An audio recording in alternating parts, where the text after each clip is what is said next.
এত রোদের মধ্যে কি করতেছেন বাবাজি? এই যে জমি লিটাইতেছি, মরিচ বাড়ি। কি করবো, এবার যেটাই করি সেটাতে লস। এটাতেই লস, আবার এই রোদের এবার যেটা করি সেটাতে লস। এই মরিচ গাছছি, এর আবার মূলে আবাদ করলাম সেটা তো লস, টমেটো করলাম সেটা তো লস, আবার শশা করলাম সেটা তো লস। মানে এই একটা বছর থেকে যে লস খাইতেছি, এই এত টাকা দিয়ে আবাদ করছি, এটা যে কী হবে বলা দাওয়া নাই। তখন আমরা কৃষকরা হচ্ছে কি, ওই যে একটা কথাই বলছিল যে সরকারে আসে বলে কৃষক বেচলে দেশ বাঁচবে। তা আমাদের এমন একটা অবস্থা, এই একটা বছর থেকে যে আমরা মরতেছি কৃষকেরা, আমরা মানে আবাদ করাই ছাই দিই এখন। আর আবাদ করা আমাদের পক্ষে সম্ভব নয়। বাজারে যাবেন, যা দেখবেন সার নেই। এমন এক সময় সার ছিল, দাম 2-1 টাকা বেশি নিয়োগ, যাওয়ার সাথে দোকানের মধ্যে সার পাওয়া গেছে। তো পাওয়াই যাচ্ছে না মনে হয়। এখন মনে করেন এই যে কদিন থেকে খুঁজতেছি, আজ যে 2 মাস থেকে খুঁজতেছি, বাংলা বিএডিসি টিএসপি নেই, পটাশ আছে। আচ্ছা, এগুলো টিএসপি ছাড়া কীভাবে আবাদ করবো? এমনিতে যে অবস্থা, মানে বাজারে যাবেন প্রত্যেকটা আনাজ তরকারি লস। এই 1 বছরে মানে 8-9 মাস থেকে শুরু করিয়া যে লসটা খাইতেছি, এটা মানে মেকআপ দেওয়ার মতো আর বুদ্ধি নেই। একেবারে আমরা সেরকম ঠেকে গেছি। তা আমরা কৃষকেরা যদি আবাদ করতে না পারি, তাহলে এই মেকআপটা হবে কেমন করি? আমরা আবাদ করে আজকে ছাড়ি দেই, আজকে আমরা আবাদ না করি, কালকে তো দেশের মধ্যে কখন চাপি যাবে। তা আমাদের দিক দিয়ে একটু খেয়াল করা উচিত, সরকারের তো একটু খেয়াল করা উচিত। কারণ যে ভর্তুকিটা পাচ্ছিল সে ভর্তুকিটা আর নাই। এখন নিম্বছর মানে ভর্তুকি নিয়ে তাদের ইচ্ছা মতো লোক দেয়, অত জমি নেই কিছু নেই, তারা ভর্তুকি পায়। কিন্তু অথচ আমরা যে এই যে এত কাজ করতেছি, ওরা কোনো দিন আমাদের ভর্তি দেয় না। 2-1 টাকা যারা দিয়ে পায়, যারা ঘুষ দিয়ে পায়, 2-1 টাকা দিয়ে পায়, তাদেরকে ভর্তুকি দেয়। কোনো কিছু করতে গেলে কয় কি, কয় লক্ষ লক্ষ টাকা খরচ করি নির্বাচন করছি, হ্যাঁ আমরাই পাই না তোমাকে দমো করতে গিয়ে। লক্ষ টাকা খরচ করে তারা আজ ইউনিয়ন পরিষদে মেম্বার হয়েছি, চেয়ারম্যান হয়েছি, তারপর কাছে ধরনাটা চাপ দিবে যাবেন, বলছে আমরা নিজের টাকা তুললে পাই না তোমাকে দমো করে হাতে। যদি 2-1 টাকা যদি তারা পায়, অনুদান পায়, ওই যাদের কাছে 2-4 পয়সা পায় তাকে দিয়ে দেয়। তো এই যে আমাদের যে অবস্থাটা, আমাদের কৃষক, আমরা যে এরকম করে কাজ করি খাতেছি, আমাদের যে অবস্থাটা, এই অবস্থাটা কেউ দেখবে? এই নালের মধ্যে কাজ করতেছি, এখন যদি এটা না করি, পাই না কামলা দিবেন, পাই না রিক্সা চললে, পাই না কোনো কিছু করবেন। এখন এটা আবাদ করাই লাগবে আমার, যত লসে হোক লাভই হোক, কিন্তু এটা আবাদ আমার করতেই হবে। এই আবাদ তো আমার ছাই দেওয়া যাবে না। এই যে রোদ আছে কাজ করতেছি, এত পরিশ্রমের কাজ করতেছি, যেটা এমন কোনো দেশের মধ্যে লোক আছে যে কৃষকের মধ্যে কেউ পরিশ্রম করে? সর্বোচ্চ পরিশ্রম হলে কৃষকের। আপনি এটা কতখানি মরিচ লাগাইছেন? এটা মনে করেন যে এই 30 শতকের মতো হবে, 30 শতকের মধ্যে। বর্তমান তো মরিচের বাজারটা একেবারেই খারাপ। এখন তো ওই আশায় লাগাছি, যদি একটু বাজার পাই, একটা বাজার পাইলে দেখা গেলো যে এর আগে তো একটা মরিচ লাগালাম, সেটা তো নষ্ট হয়ে গেল, 10 টাকা কেজি তো নেয় না। তাহলে যদি একটু বাজারে যদি একটু চাহিদা কম হবে, মানে যখন একটু আবাদের চাহিদা কম হবে, তাতে দেখা গেলো সেই আশায় লাগাচ্ছি, যদি পরবর্তীতে এই মরিচের বাজারটা পাই ভাদ্র আশ্বিন মাসে, তাহলে কিছুটা হলেও পোষা যাবে। আর যদি আবার না পেলাম তো এবারে তো লস। না, বর্তমানে তো বাজার তো একেবারেই খারাপ, কোনো তরকারির বাজার নেই। বাজারে একবারে তরকারি বাজারে একেবারে ড্যাম, নিতেইছে না। মানে এই বর্তমান পরিস্থিতি এমন একটা অবস্থা, কোনো সবজির দাম নেই। তে আমরা যদি এই আবাদ এত কষ্ট করিয়ে, এই নালতে পরিশ্রম করিয়ে, হ্যাঁ, এই মনে করেন যে এই রোজ এখন নিজে খাড়া লাগবে, একটা কামলার দাম 500 টাকা, জমির মধ্যে এসে আসে 9টার সময়, যাই হলো 4টার সময়, 2টা কাপড় নিয়ে আনার ওদের মধ্যে সারাদিনে দম খায়। এলে কি পোষায়? নিজে তো কাজ করাই লাগবে অবশ্য, নিজে কাজ না করলে দিলে পোষাবার নাই।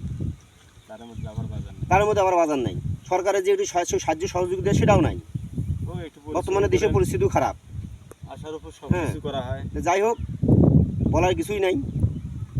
কথা লিখে যত কিছুই হোক, আমাদের যত লসই হোক, কিন্তু আমরা সারটা যদি যাওয়ার সাথে পাইতাম, 2 টাকা বেশি হোক, কিন্তু সেই সারও তো পাই না। বিএডিসি টিএসপি বাংলাদেশ থেকে উধাও, মানে তামান এলাকা ঘুরিয়ে দিকে কোথাও বিএডিসি টিএসপি নেই।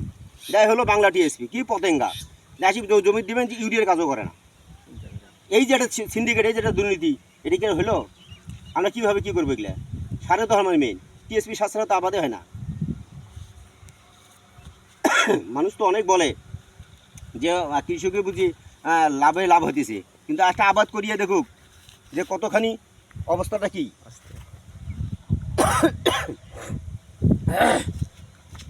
যাই হোক,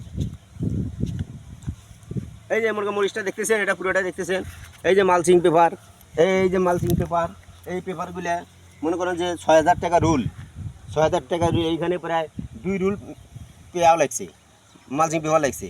2 রুল মাল লাগছে, একটা 2 টাকা করে পিস। এই মরিচের পিস নিয়েছি 2 টাকা করে, তাই রেডি সেডি এই 2 টাকা মরিচের পিস নিয়েছি সেই রংপুরের, মানে কাছাকাছি রংপুরে, এক কথা বলা চলে ওটা রংপুরি, ওটা হ্যাঁ রংপুরি তো ওই জাকির জাকির, তারপর ভিত আপনার হচ্ছে ওই যে মমতাজ না কি কয়, এইগুলা থেকে নিয়ে আসছি। তো এখন পুলির খরচে গেছে 2 টাকা, কিনছি 2 টাকা, খরচ গেছে 2 টাকা, 4 টাকা পুলিতে পড়ছে। তারপর তো কামলা স্টেশন আছে, কতগুলো কামলা লেগেছে জমিটার মধ্যে, একটুবার তো খেয়াল করা উচিত কৃষকের। তবে যদি কৃষকেরা অবহেলা করে, দেশের লোক, দেশের সরকার যদি কৃষকক অবহেলা করে, তাহলে দেশ রক্ষা করতে পারবে না। কারণ আমাদের উপর নির্ভর করে এই বাংলাদেশের যত লোক আছে, সব আমাদের উপর নির্ভর করে, আমাদের উপর নির্ভর করে সব। কোত্থেকে আসে? আমরা যদি এরকম করে পরিশ্রম আবার না করি, পাবে কোথায়? আর আমাদের গিয়ে মারা হচ্ছে পুরো 8-9 মাস থেকে আমরা লস খাদিয়েছি। যাই হোক বাবা, কী করবেন, কাজ করাই লাগবে, বুদ্ধি নাই, এলে কাজ করাই লাগবে। এই এটা তো মরিচ করছি, হ্যাঁ এটা তো মরিচ। তারপরে এই যে বেগুন লাগাছি এখানে, এই যে এটা বেগুন লাগাছি, এই এটা লাল শাক করেছি, লাল শাক, এই যে এটা লাল শাক করেছি, হ্যাঁ অল্প দিন হলো লাগানো, প্রায় 1 সপ্তাহ হয়নি এখনো। এইখানে বেগুন লাগাছি, এই যেটা বেগুন লাগাছি। এটা কতখানি জমি লাগাইছেন আপনি? বেগুন এই 10-12 শতক হবে, এটা বেগুন 10-12 শতক। আর এখানে মরিচ লাগাছি। কতলে এত কষ্ট করি আবাদ করতেছি, কী যে হবে বলা যাবে না। তো যাই হোক, আশা করি লাগাছি, যদি আল্লাহর মতো যদি আগামী দিনে বাজার ভালো হয়, হয়তো কটা টাকা দেখবো। তাছাড়া বুদ্ধি নেই, তাছাড়া আমাদের তো চলার কোনো গতি নেই। আমরা পাই না রিক্সা চালাইতে, পাই না কোনো চাকরি বাকরি করতে, পাই না কোনো গার্মেন্টস খাটতে। এখন আমাদের এগুলোই করতে হবে। সবসময় কৃষির মধ্যে আসি, কৃষি করতেছি। যাই হোক মামা দোয়া করেন, আল্লাহ যেন কিছু হলেও যেন এখান থেকে আমার বেনিফিট দেয়, আল্লাহ যেন রহমত করে। হ্যাঁ ওইটা ওই একসাথে লাগে, মরিচ যেদিন লাগাচ্ছি না, মরিচের পরে এটা লাগাচ্ছি, এই একসাথে মরিচের সাথে এটা লাগানো। ওই মরিচ যেদিন লাগাচ্ছি, এটাও সেই দিনে লাগাচ্ছি।